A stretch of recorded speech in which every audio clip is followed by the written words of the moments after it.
ॐ अज्ञानतिमिरान्धस्य ज्ञानाञ्जनशलाकया चक्षुरुन्मीलितं येन तस्मै श्रीगुरुवे नमः। श्रीचैतन्यमनोभीष्टं स्थापितं येन भूतले स्वयं रूपः कदा मह्यं ददाति स्वपदान्तिकं। वन्देऽहं श्रीगुरो श्रीयुतपदकमलं श्रीगुरोन् वैष्णवांश्च श्रीरूपं साग्रजातं सहगण रघुनाथान्वितं तं सजीवं साद्वैतं सावधूतं परिजनसहितं कृष्णचैतन्यदेवं श्रीराधाकृष्णपादान् सहगण ललिता श्रीविशाखान्वितांश्च। जय श्री कृष्ण चैतन्य प्रभु नित्यानंद श्री अद्वैत गदाधर शिवासादि गौर भक्त वृंद। हरे कृष्ण कृष्ण कृष्ण हरे हरे, हरे राम राम राम हरे हरे। चैतन्य चरितामृत आदि लीला चौथा अध्याय और श्लोक संख्या 62। इसका हमने अनुवाद किया था। तात्पर्य श्रील प्रभुपाद के द्वारा है। श्रील प्रभुपाद की जय। आनंदांशे लादिनी संदंशे संधिनी चिदंशे संवित्त जारे ज्ञान कोरिमानी। प्रभुपाद कहते हैं, अपने शोध ग्रंथ भागवत संदर्भ श्लोक 102 श्री जीव गोस्वामी ने भगवान की शक्तियों की व्याख्या इस प्रकार की है। जिस दिव्य शक्ति से भगवान जगत का पालन करते हैं वह संधिनी कहलाती है। जिस शक्ति से वे अपने को जानते और अन्यों को जानते हैं वह संवित कहलाती है। और जिस शक्ति से वे दिव्य आनंद प्राप्त करते हैं और भक्तों को आनंद दिलाते हैं वो संधिनी आह्लादिनी कहलाती है। तो जगत का पालन यहाँ लिखा है और एक अलग स्थान पर जगत का निर्वाण, ये फर्क है। बाकी सब सेम है। संधिनी शक्ति से जगत का निर्माण होता है और जगत का पालन होता है। संवित से भगवान स्वयं को जानते हैं और दूसरों को भी जानते हैं, यानी ज्ञान शक्ति। और आह्लादिनी से भगवान खुद भी आनंद प्राप्त करते हैं और दूसरों को भी आनंद देते हैं। ठीक है, ये श्रील जीव गोस्वामी के द्वारा लिखा गया है। एक ग्रंथ है जिसमें भागवत संदर्भ। ठीक है, इसमें कुछ ज़्यादा वर्णन नहीं करना है, प्रभुपाद आगे खुद बताएंगे। इन शक्तियों की पूर्ण अभिव्यक्ति विशुद्ध सत्व कहलाती है। ये सब चीज़ें जो है ना, ये आपको सिर्फ सुनना है और जो शब्द है वो शब्द है विशुद्ध सत्व। शक्तियों, ये तीनों शक्तियों की पूर्ण अभिव्यक्ति। पूर्ण अभिव्यक्ति मतलब टोटल मैनिफेस्टेशन। और जब भगवान यहाँ प्रकट होते हैं तो इस भौतिक जगत में यह आध्यात्मिक विविधता प्रदर्शित होती है। अतः भौतिक जगत में भगवान की लीलाएं तथा उनके स्वरूप तनिक भी भौतिक नहीं होते, विनितांत शुद्ध आध्यात्मिक होते हैं, है ना। भगवान में तो ये शक्ति पूर्ण रूप से है, इसलिए भगवान का कोई चीज़ भौतिक नहीं है। भगवान की लीलाएं भौतिक नहीं हैं, उनका स्वरूप भौतिक नहीं है, उनका कुछ भी भौतिक नहीं है। भगवद गीता में पुष्टि हुई है कि जो भी भगवान के प्राकट्य कार्यों एवं विलोप की दिव्य प्रकृति को समझता है वह जगत के वर्तमान को छोड़ने पर भौतिक बंधन मुक्त हो जाता है। जन्म कर्म च में दिव्यम, ये वाला श्लोक, कि भगवान के हर चीज़ को दिव्य मानना है। बस दिल से समझना है इस बात को कि भगवान की चीज़ें जो होती हैं वो दिव्य होती हैं, चाहे उनका नाम हो, चाहे रूप हो, चाहे गुण हो, चाहे लीला हो, कुछ भी। वह भगवान का सानिध्य प्राप्त करने और अपने तथा भगवान के बीच आह्लादिनी शक्ति के कार्यकलापों के आदान प्रदान करने के लिए आध्यात्मिक जगत में प्रवेश करता है।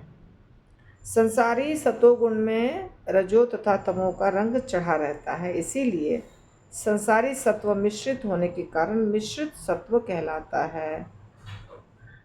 ये एक नया शब्द आया है, इसको समझिए, क्योंकि श्रील प्रभुपाद ने हरे कृष्णा, तो यहाँ पर एक शब्द आया था विशुद्ध सत्व। विशुद्ध सत्व यानी पूर्ण रूप से सत्व, पूरा 100% सत्व। क्योंकि अभी यहाँ डिफरेंस बता रहे हैं श्रील प्रभुपाद कि संसारी ये दुनिया में जो सतोगुण होता है वो शुद्ध सत्व नहीं होता, वो रजो और तमो से मिला हुआ होता है। यानी कि यहाँ जो भी सतोगुणी व्यक्ति हैं वो भी पूर्ण रूप से सतोगुणी नहीं है, मिश्र सत्व है। किंतु विशुद्ध सत्व की विविधता समस्त सांसारिक गुणों से पूर्णतया मुक्त होती है। अतः विशुद्ध सत्व के वातावरण में भगवान तथा उनकी लीलाओं का अनुभव किया जा सकता है। आध्यात्मिक विविधता भौतिक परिस्थितियों से स्वतंत्र रहती है और भगवान से अभिन्न होती है, क्योंकि दोनों ही परम हैं। भगवान तथा उनके भक्त संवित शक्ति से एक साथ आह्लादनी शक्ति का प्रत्यक्ष अनुभव करते हैं। ये जितनी बातें हो रही है थोड़ा ऊपर की बातें हो रही है, सब कुछ नहीं भी समझ में आएगा तो मोटा मोटी तौर पे समझेंगे हम चीज़ों को। यहाँ पे 3 गुण है, प्रकृति के 3 गुण, सत्व रज और तम। ये सत्व और रज और तम है ना, ये भी केवल 3 नहीं होता है, इसमें भी बहुत प्रकार है, ठीक है। और कोई भी व्यक्ति सुबह से लेकर रात तक या 365 दिन सतोगुण में नहीं रहता है। समय के अनुसार, परिस्थिति के अनुसार उसका गुण बदलता रहता है। और सतोगुण, रजोगुण, तमोगुण हर जगह है, मनुष्यों में भी है, पशुओं में भी है, लेन देन में भी है, दान दक्षिणा में भी है, सोच विचार में भी है, हर चीज़ में है, पूजा पाठ में भी है, भक्ति के अंदर भी भक्तों का संग करते हैं उसमें भी है, सब जगह ये गुण है, पूरे सृष्टि में ये तीनों गुण विद्यमान है। परंतु चूंकि इस सृष्टि में सत्व के साथ साथ रज और तम भी है, ये सत्व पूर्ण रूप से अकेला नहीं रहता है, इसके साथ रज और तम मिक्स्ड होते रहते हैं। परंतु भगवान का अनुभव मिक्स्ड में नहीं होगा। भगवान का जब अनुभव होता है वो विशुद्ध सत्व में होता है, जिसको कभी कभी वासुदेव स्थिति भी बोलते हैं। तो विशुद्ध सत्व होना चाहिए, तब विशुद्ध सत्व में भगवान की अनुभूति होती है व्यक्ति को, ये बात समझना है। दूसरी बात यहाँ पे ये है कि यहाँ जो बताया प्रभुपाद ने कि जब यहाँ ये तीनों ऊपर की जो 3 शक्तियाँ हैं, संवित, संधिनी और आह्लादिनी, ये सारी शक्तियों की पूर्ण अभिव्यक्ति विशुद्ध सत्व कहलाती है। पूर्ण अभिव्यक्ति भगवान के, ये तीनों शक्तियाँ भगवान की हैं, हमारी नहीं हैं, पर भक्तों के साथ ये कार्य करती हैं। ये शक्तियाँ, भगवान की शक्तियाँ हमारे ऊपर कार्य करती हैं, क्योंकि बताया है ना कि भगवान जब ज्ञान प्राप्त करते हैं, दूसरे को जानते हैं, स्वयं को जानते हैं, तो वो जो शक्ति है जिससे वो स्वयं को जानते हैं और दूसरों को जानते हैं, वो संवित शक्ति है, संवित शक्ति। तो वो हमारे ऊपर भी काम करेगी। आह्लादिनी शक्ति, जिससे वो लोगों के साथ प्रेम का आदान प्रदान करते हैं, पशु पक्षियों के साथ प्रेम का आदान प्रदान करते हैं, किसी के भी साथ प्रेम का आदान प्रदान करते हैं, स्वयं भी आनंदित रहते हैं, वो शक्ति का नाम है आह्लादिनी शक्ति। और एक शक्ति जो है संधिनी, उससे जगत का निर्माण और जगत का पालन होता है। तो ये तीनों शक्तियाँ जब पूर्ण रूप से मैनिफेस्ट होती है, पूर्ण, कुछ भी इसमें मिक्सचर नहीं है, तब वो विशुद्ध सत्व होता है। इतना समझना है, ठीक है। और भगवान की जो चीज़ें होती है सिर्फ भगवान की, जिसमें हमारा कुछ लेना देना नहीं है, वो विशुद्ध सत्व है। वो पूर्ण रूप से आध्यात्मिक है, उसमें थोड़ा भी भौतिक कोई चीज़ मिक्स नहीं होता है। पर हमारा जो जीवन होता है, हमारे जीवन में जो चीज़ें चलती रहती है, वो पूर्ण सत्व में नहीं होती है। इस भौतिक दुनिया में तो नहीं होती है, उस पर सत्व और तमो का रंग चढ़ा रहता है, इसलिए इसको क्या कहते हैं? मिश्र सत्व। ठीक हो गया। और विशुद्ध सत्व जो होता है वो तो मिक्स, उसमें थोड़ा भी मिक्स नहीं होना चाहिए। विशुद्ध सत्व की स्थिति में भगवान और भगवान की लीलाओं का अनुभव किया जा सकता है। अब जैसे उदाहरण के तौर पे आप देखिए, श्री जीव गोस्वामी, सनातन गोस्वामी, रूपा गोस्वामी इत्यादि भगवान की लीलाओं का दर्शन करते थे। इस दुनिया में ही रहते थे, फिर भी भगवान की लीलाओं का दर्शन उनको होता था। और भी ऐसे बहुत सारे आचार्य हैं जिन्हें भगवान के लीलाएं, जिनके सामने भगवान लीला करते थे, भगवान उनको दर्शन देते थे। तो भगवान जब लीला कर रहे हैं, उनको दर्शन हो रहा है, तो उस स्थान पर दूसरे भी लोग हैं। ऐसा नहीं कि केवल रूप गोस्वामी बैठे हैं। पर दूसरे को क्यों नहीं दिख रहा है? क्योंकि दूसरा व्यक्ति पूर्ण रूप से शुद्ध सत्व में नहीं है। जो व्यक्ति पूर्ण रूप से शुद्ध सत्व में है उसको दिखेगा, और जो रज या तम में है उसको नहीं दिखेंगे भगवान। इसे समझिए बात को।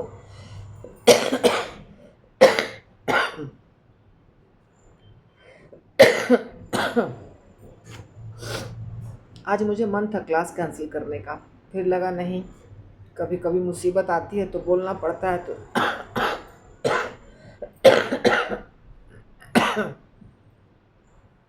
तो तबीयत खराब चल रही है थोड़ी।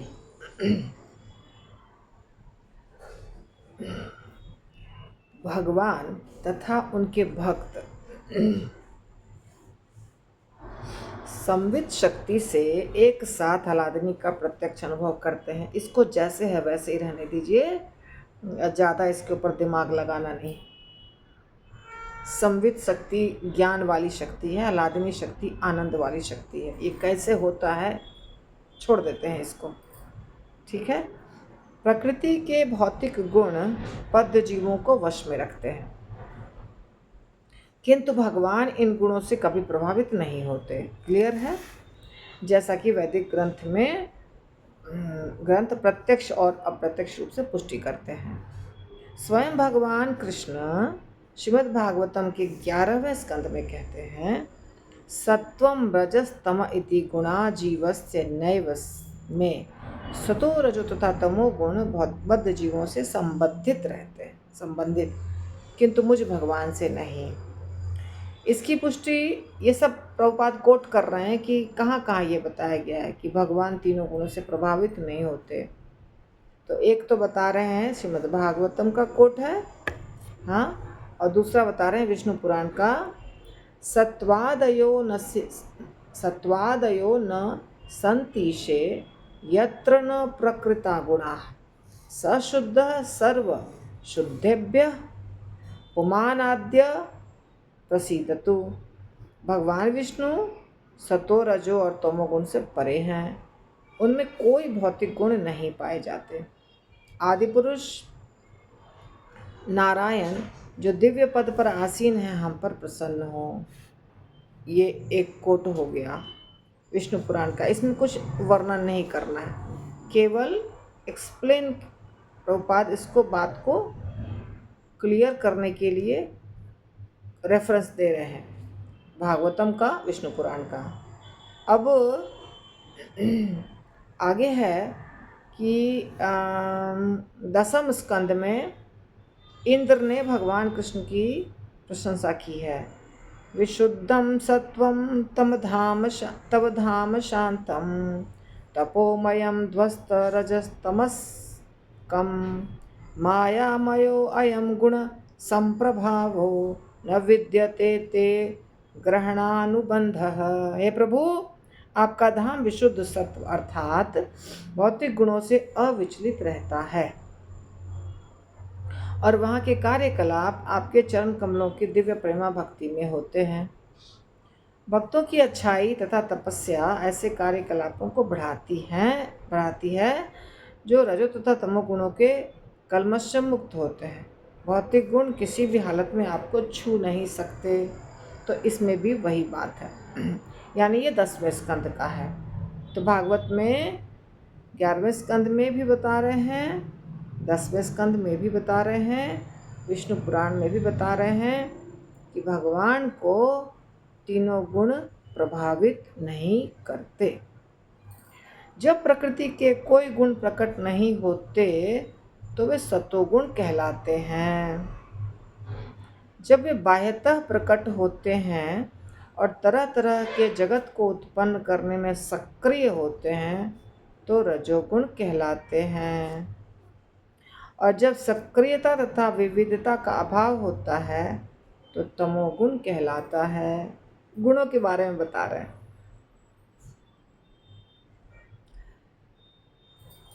बताती हूँ इसके बारे में आगे पढ़ने के बाद।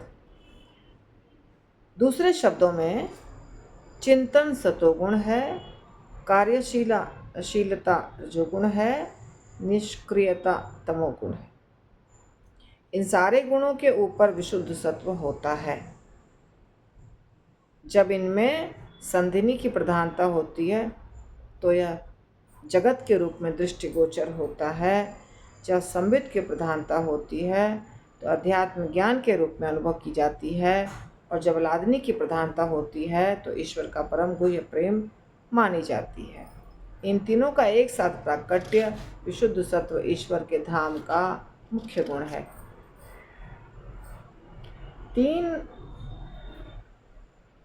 तीन आध्यात्मिक गुण है या भगवान की अंतरंगा शक्ति।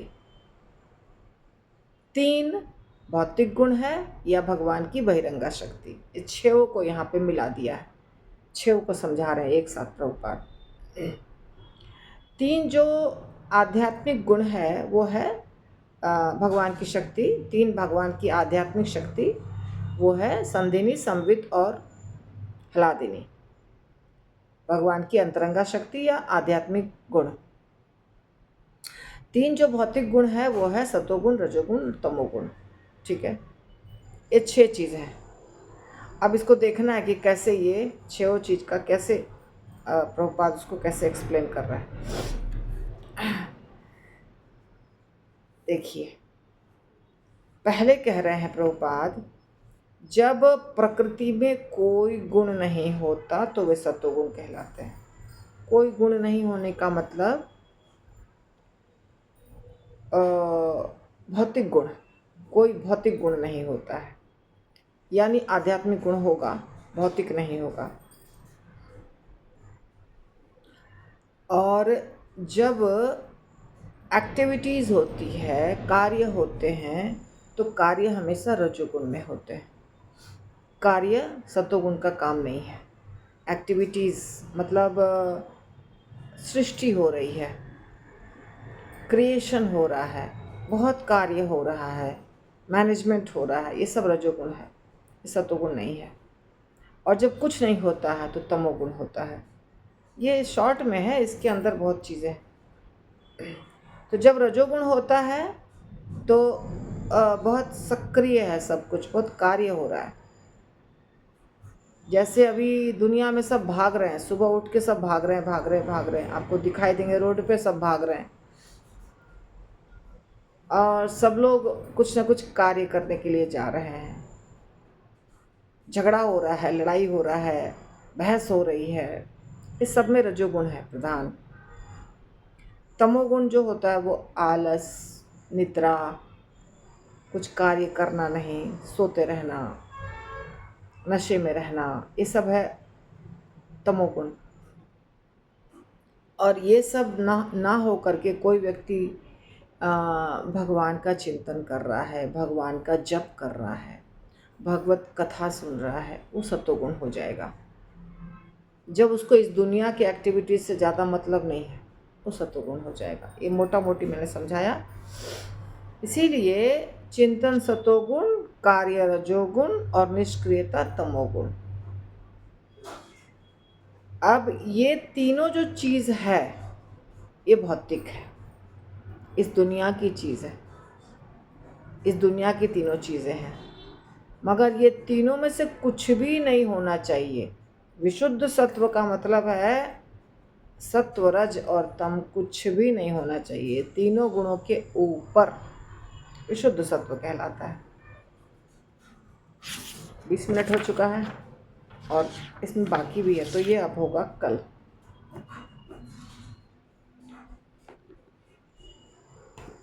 शिल प्रभुपाद की जय।